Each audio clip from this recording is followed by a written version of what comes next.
Entre décembre 2020 et octobre 2021, le prix de l'électricité a augmenté de 3%. EDF tient pourtant sur ses appuis et promet de maîtriser la situation. Difficile à dire, hein, en travaillant chez EDF,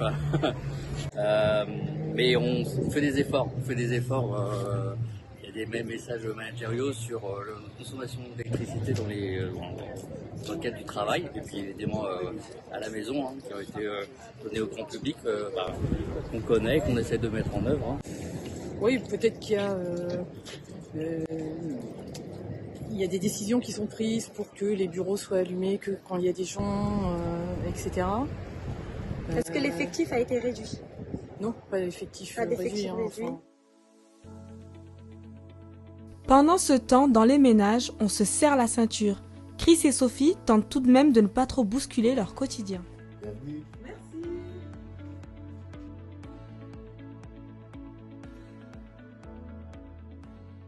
Malheureusement, on n'a pas vraiment d'alternative pour payer un peu moins cher. On peut juste, réduire sa consommation. J'ai pas de technique à proprement dit, mais tout ce que je sais, c'est que je me limite dans mes habitudes. Voilà. L'hiver arrive et on ne sait pas si on va pouvoir se chauffer, tout simplement. On va rester avec le pull et les chaussettes et l'écharpe. Hein. C'est comme ça que ça va finir.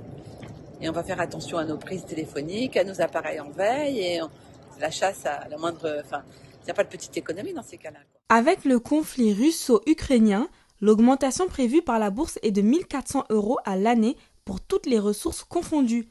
En attendant, sortez les moufles.